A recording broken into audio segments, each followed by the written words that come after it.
अस्सलाम वालेकुम नाजरीन, मैं साहिल खान और आप देख रहे हैं HR52 डिस्कवरी। इस वक्त मेवात में आम चर्चाओं में नीमला गांव से जो जिस स्कीम के तहत शादियां की जाती है वो चर्चाओं में है।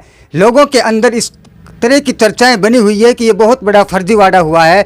कहा जा रहा है कि ये कई करोड़ का फर्जीवाड़ा है, लेकिन इसकी सच्चाई में हम जब जाते हैं, हम कल से ही हमारी टीम इस पर डिस्कस कर रही है। कई लोगों से पूछताछ की है जो इस बारे में जानते हैं। ऐसे कई परिवारों से मिले जिनकी शादियां हो चुकी हैं, उनके लिए वही सामान दिलाए गए जिसकी बात हुई थी। उनसे जो पैसे लिए गए हैं उन पैसों से दुगना का सामान दिवाया गया है, ये बिल्कुल साफ बात है। लेकिन फिर भी फर्जीवाड़े की बातें सामने आ रही हैं कि इन्होंने सैकड़ों लोगों से पैसा लिया है और लगभग ये 4 या 5 करोड़ से ज़्यादा का घोटाला है। उसे लेकर वो लोग फरार हो गए हैं, जबकि ऐसा कुछ भी नहीं है जहां तक हमने अभी जाना है। ये एक उनका आपसी रंजिश का मामला हो सकता है। जो कुछ लोग ऐसा चाहते हैं कि समाज के अंदर अगर कोई समाज सेवा करे, सच्चे मन से गरीबों की मदद करना चाहे, तो कुछ लोग नहीं चाहते कि ऐसा ये करें या फिर कोई और करे। उन्हें समाज सेवा से भी तकरार होती है और उन्हें दिक्कत होती है। अब ये उन्हें क्यों दिक्कत होती है ये आप जान सकते हैं, उनके बीच में क्या तकरार हो सकती है।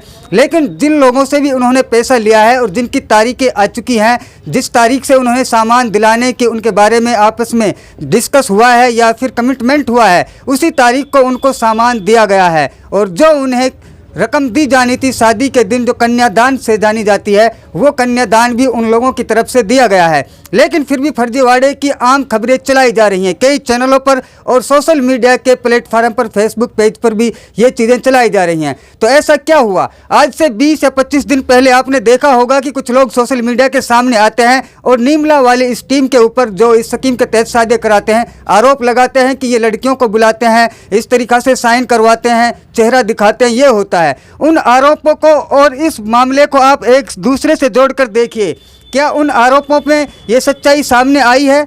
बिल्कुल। उन्हें इस बात से क्या दिक्कत हो रही थी कि जिसके लिए सामान दिलाया जा रहा है उस लड़की को वो सपोर्ट पर बुलाते हैं या उससे सिग्नेचर लेते हैं, बल्कि ये दिक्कत नहीं है। दिक्कत यह है कि ऐसा ये क्यों कर रहे हैं और या आखिर पैसा कहाँ से लाते हैं। अब वो लोग कहाँ से पैसा लाते हैं? हो सकता है क्राउड फंडिंग से वो पैसा लेते हों, और जबकि इसकी असल सच्चाई भी यही है। जहाँ तक हमने जाना है, वो कई वेबसाइट्स और सामाजिक ग्रुप से क्राउड फंडिंग से पैसा लेते हैं, तब वो गरीबों की मदद करते हैं। अब उन्होंने गरीबों से तो पैसा नहीं लिया, जिनकी शादियाँ की हैं उनसे तो उन्होंने इतना ही पैसा लिया जितना उनका कमिटमेंट था, और उन्हें वो सामान भी दिया और वो पैसा भी दिया। बाइक या गाड़ी, जो भी उसके बातचीत होती हैं, एग्रीमेंट जो होता है उनके बीच में, वो उन्होंने पैसा भी दिया और गाड़ी बाइक्स भी दी और सामान भी दिया, और उसी डेट को दिया जिस पर उनकी कमिटमेंट हुई है।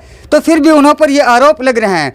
तो ऐसे में समाज के बुद्धिजीवों को सामने आना चाहिए कि जब कोई किसी भी तरीके से समाज के बीच में आकर सेवा करता है तो उन्हें इस तरीक़ा की परेशानियों का सामना करना पड़ता है, तो उनका सॉल्यूशन निकालना चाहिए ताकि कोई भी आपके बीच में आकर समाज सेवा करने की हिम्मत कर सके। अगर कोई आपकी मदद करना भी चाहे फिर उसे करना भी ना दिया जाए, तो ये तो आपकी जिम्मेदारी होती है कि ऐसे लोगों से उन लोगों की सुरक्षा की जाए।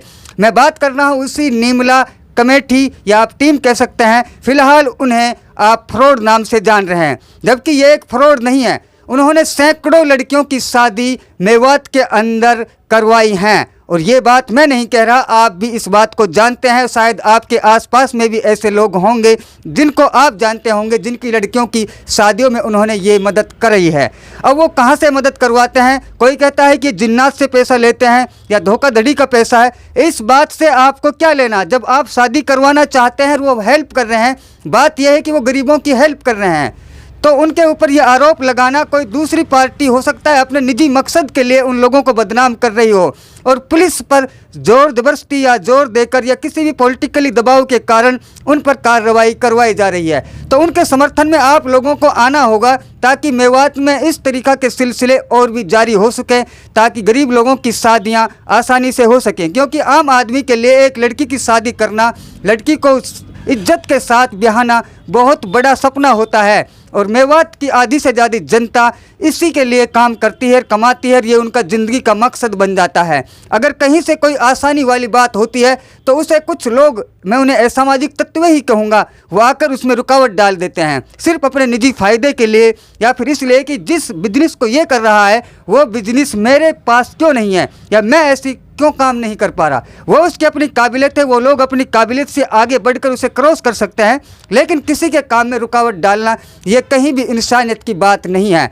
तो नीमला वाले जो लोग इस स्कीम के तहत शादी कराते हैं, हमने उनको अपनी जगह सही पाया है। हमने एक नहीं बल्कि 10 लोगों से मिलकर जाना है जिनकी लड़कियों की शादियां उन्होंने करवाई हैं और उन्हें सामान दिया है। अगर इस स्कीम को यहीं रोक दिया जाता है इंक्वायरी के नाम पर, उन्हें आप हेल्प नहीं देते हैं, उन्हें समर्थन नहीं मिलता है, तो ऐसी सैकड़ों लड़कियां वो रह जाएंगी। उनके लिए क्या दिक्कतों का सामना नहीं करना पड़ेगा, जिन्होंने कुछ रुपए उन्हें जमा कर दिए हैं और उन्हें डेट मिल चुकी है और लड़की वाले लड़कों वालों से बात कर शादी की डेट दे चुके हैं और उनकी तैयारियां शादियों की चल रही हैं। अब वो डेटें नज़दीक आएंगी तो लोगों को इसमें काफ़ी दिक्कतों का सामना करना पड़ेगा। तो आप नीमला वाली कमेटी के समर्थन में आइए और इसका सॉल्यूशन निकालिए कि आखिर ऐसा क्यों हुआ है कि वो सब कुछ सही टाइम पर करते हुए भी उन्हें इस समस्या का सामना करना पड़ रहा है। आप उनके समर्थन में आएंगे तो वो आपके साथ आएंगे और इस समस्या का सॉल्यूशन भी निकलेगा। और जिन लोगों के लिए उन्होंने पैसा लेकर जो डेट दे चुके हैं शादी की, वो शादी उसी डेट पर भी हो चुके, ताकि ये स्कीम यहाँ पर नहीं रुके। इसमें आपके समर्थन की ज़रूरत है। अब आपके क्या विचार है, इसके बारे में आप क्या जानते हैं? ये धोखाधड़ी है तो आप भी हमें कॉल कर या मैसेज में बता सकते हैं। हम उस पर आगे की कार्रवाई करेंगे और देखेंगे कि इसमें क्या हो रहा है। लेकिन इन लोगों को रोका नहीं जाना चाहिए, क्योंकि ये सैकड़ों शादियां करवा चुके हैं और सैकड़ों लोगों से इन्होंने पैसा लेकर एग्रीमेंट कर चुके हैं। उन्हें वो उसी डेट पर सामान देंगे। अगर उसे पुलिस कार्रवाई या किसी भी और इंक्वायरी के नाम पर रोक लिया जाता है तो वह फिर शादियां वहीं के वहीं रुक कर रह जाएंगी। ये आपके लिए भी समस्या होगी और उस कमेटी के लिए, नीमला वाले लोगों के लिए भी समस्या होगी। इसलिए उनका साथ दीजिए ताकि वो इस सिलसिले को जारी रख सके। अब वो कहाँ से फंडिंग करते हैं इस पर आपको इंक्वायरी करने की ज़रूरत नहीं, उसके लिए प्रशासन है। बल्कि इस तरीक़ा की अफवाहों पर ध्यान ना दीजिएगा। जब वो उसी डेट पर अपना काम कर रहे हैं तो वो अपनी जगह सही हैं। आप देख रहे हैं 452 डिस्कवरी की खास रिपोर्ट, एक रिसर्च, और हम इस शाम को आपसे फिर से रूबरू होंगे और बताएंगे इसके बारे में अभी तक और क्या तहकीकात सामने आई हैं। मैं साहिल खान, कैमरामैन सरताज खान के साथ, शुक्रिया। फिर मिलेंगे, धन्यवाद।